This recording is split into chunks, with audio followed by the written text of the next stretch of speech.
이 새벽에 하나님의 말씀을 사모함으로 이 자리에 나오신 여러분을 환영하고 축복합니다. 오늘 함께 나누실 말씀은 에베소서 5장 15절에서 21절까지 말씀입니다. 제가 읽겠습니다. 그런즉 너희가 어떻게 행할지를 자세히 주의하여 지혜 없는 자 같이 하지 말고 오직 지혜 있는 자 같이 하여 세월을 아끼라. 때가 악하니라. 그러므로 어리석은 자가 되지 말고 오직 주의 뜻이 무엇인가 이해하라. 술 취하지 말라. 이는 방탕한 것이니 오직 성령으로 충만함을 받으라. 시와 찬송과 신령한 노래들로 서로 화답하며 너희의 마음으로 주께 노래하며 찬송하며 범사의 우리 주 예수 그리스도의 이름으로 항상 아버지 하나님께 감사하며 그리스도를 경외함으로 피차 복종하라. 아멘. 길성남 교수님의 책을 보니까 우리 동네 목사님이라는 시를 소개하고 있습니다. 그중 한 대목이 이렇더라고요. 성경이 아니라 생활에 밑줄을 그어야 한다. 성경이 아니라 생활에 밑줄을 그어야 한다. 무슨 말입니까? 성경을 아무리 많이 읽어도 생활, 즉 우리의 일상이 변화되지 않으면 그 지식이 무슨 소용이 있는가라는 강력한 질문입니다. 성경과 삶이 일치해야 한다는 것이죠. 제가 가깝게 지내는 개척교회 목사님 한 분이 계신데 교회 공간으로 적합한 장소를 찾던 중에 이전에 카페로 쓰던 것을 발견했습니다. 권리금을 받지 않고 세를 내주어서 가정에서 예배를 드리던 교회가 처음으로 입당 예배를 드리게 되었습니다. 그 목사님이 너무 귀한 것은 이제 막 시작하려는 개척교회를 위해서 자기 공간을, 교회 공간을 공유 공간으로 내어주기로 그렇게 출발했다는 거예요. 그 교회 예배가 11시라면 9시 예배는 다른 개척교회의 공간을 공유하기로 한 것입니다. 제가 그 소식을 들으면서 정말 반갑고 너무 감사했어요. 그런데 그 교회 앞에는 엄청나게 큰 건물이 하나가 있습니다. 교회 예배당입니다. 그 예배당 주변의 주차장은 다 그 교회의 마크가 새겨져 있습니다. 개척교회 목사님이 한 번은 주차 공간이 없어서 잠시 주차를 해도 되냐고 이렇게 물어봤다고 합니다. 그러자 돌아온 것은 그 주차를 관리하시는 분의 욕설이었다고 해요. 이 얼마나 대조되는 모습입니까?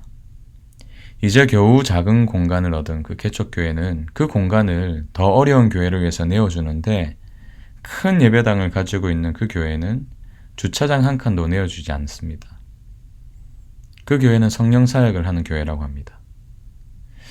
제가 이 얘기를 들으면서 과연 무엇이 성령 충만일까?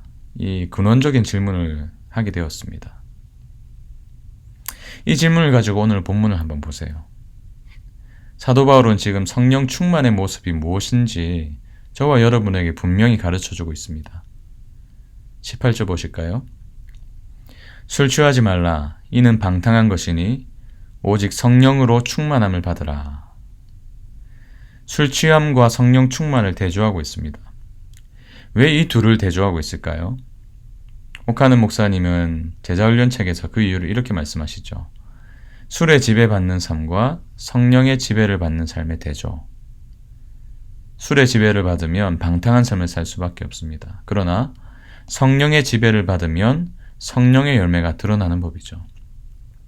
이런 맥락에서 오늘 본문을 보시면 18절에서 이어지는 21절까지의 구절들은 성령 충만을 받으라 라는 이 주동사를 수식해주는 분사들로 기록되어 있습니다. 다시 말해서 성령 충만의 결과가 무엇인가를 우리에게 말하고 있다는 거예요. 19절에서 21절을 제가 읽어보겠습니다.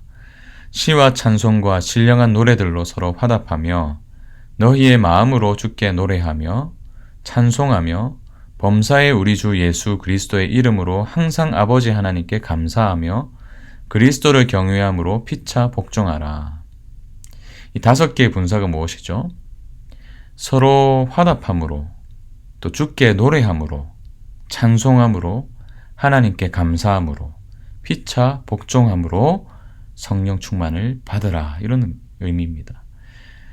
주께 노래함과 찬송함이 같은 맥락이라고 본다면 우리는 성령 충만을 통해서 4가지 모습을 기대할 수 있는 거예요. 존 스토트 목사님은 이 4가지를 이렇게 정리하더라고요. 교제, 예배, 감사, 복종. 함께 모여 예배를 통해서 교제를 나누고 언제나 하나님을 향한 찬양이 있는 거예요. 불평과 원망 대신에 언제나 감사가 있는 것입니다. 그리고 서로에게 상호 복종함으로 인해서 서로를 향한 주님의 사랑을 나타내는 것이죠. 우리의 삶에 이러한 특징이 있다면 성령 충만하다고 볼 수 있습니다. 그러나 말씀은 꼬박꼬박 읽는데 기도도 기본이 두세 시간인데 상대방을 존중해주지 않고 감사보다는 늘 불평을 쏟아낸다면 진정한 성령 충만과는 거리가 있는 것이죠. 그렇기 때문에 우리는 오늘 본문을 주목해야 되는 것입니다. 18절을 다시 보십시오. 술 취하지 말라. 이는 방탕한 것이니 오직 성령으로 충만함을 받으라. 오직 성령으로 충만함을 받으라. 이 충만함을 받다라는 단어를 보니까 현재 시제입니다. 성령 충만은 한 번으로 끝나는 무언가가 아니라 우리가 날마다 받아야 된다는 것이죠. 다시 말해서 우리가 날마다 성령으로 충만함을 받지 않으면 우리의 삶에 밑줄을 긋지 못한다는 겁니다. 사실 앞에서 살펴본 5가지의 분사는 성령 충만의 결과이면서 동시에 성령 충만의 수단도 될 수 있어요.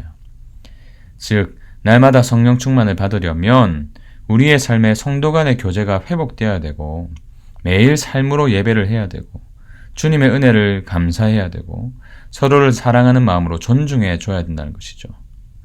물론 성령 하나님께서 변화의 주체이십니다. 그러나 동시에 우리가 그 하나님을 의지해서 그러한 삶을 살아가야 그러한 우리의 내면의 영적인 선순환이 일어난다는 거예요.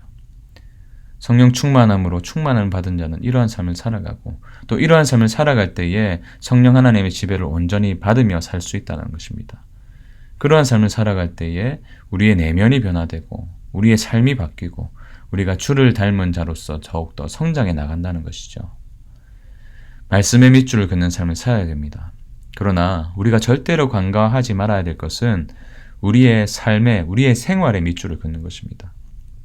우리의 마음을 새롭게 고쳐나가실 성령 하나님의 충만함을 구합시다. 그리고 그분의 지배를 받아서 우리의 생활의 순간순간들을 주님께 온전히 내어드립시다. 만날 때마다 사랑으로 교제를 나누시고 말씀으로 권면하시고 마음을 다해서 하나님을 예배합시다. 그리고 서로의 존재를 존중함으로 상대방을 나보다, 내 자신보다 나은 자로 여깁시다. 성령 충만한 삶은 그야말로 사랑을 행하는 삶이에요. 오늘 하루 성령 충만함으로 생활의 밑줄을 그어가시길 축복합니다. 그래서 누군가가 우리의 삶을 볼 때에 우리가 믿는 진리가 무엇인지를 보여주시길 주님의 이름으로 축원합니다. 함께 기도하겠습니다. 주님, 참 우리가 간절히 원하는 것은 오늘 본문이 말하듯이 성령으로 충만함을 받는 것입니다. 그로 인해서 우리의 삶이 변화되고 우리의 언어가 바뀌고 다른 사람이 볼 때에 정말 우리가 하루하루 바뀌어가고 주님을 닮아가는 삶을 살아가길 원합니다. 도와주시길 원합니다. 우리 안에 계신 성령께서 우리의 내면을 바꾸어 주시고 또 주님께서 오늘 본문을 통해서 보여주신 것처럼 정말 교제하고 예배하고 감사하고 서로를 향해 복종함으로 성령 충만함을 날마다 받는 우리의 삶이 되게 하여 주시옵소서. 그런 우리 개인의 삶과 또 그런 우리 교회의 삶이 되게 하여 주시옵소서. 감사드리며 예수님 이름으로 기도합니다. 아멘. 오늘도 개인과 공동체를 위해서 계속해서 기도해 나갔으면 좋겠는 것은 먼저는 성령 충만한 삶이 성령의 지배를 받는 삶이라면 오늘 하루 우리의 모든 일상 가운데 성령 하나님의 뜻을 따르게 하여 주시옵소서. 우리 그렇게 개인을 위해서 기도하시고요. 그리고 공동체를 위해서 기도하실 때에 주님, 기쁨이 되는 교회가 성령 충만한 공동체가 되게 하셔서 교제와 예배, 감사와 서로를 향한 복종이 일어나게 하시고 그 결과 어두운 세상을 밝히는 빛으로 존재하게 하여 주시옵소서. 우리 2가지 기도 제목 붙들고 주님 앞에 간절한 마음으로 기도로 나아가시겠습니다.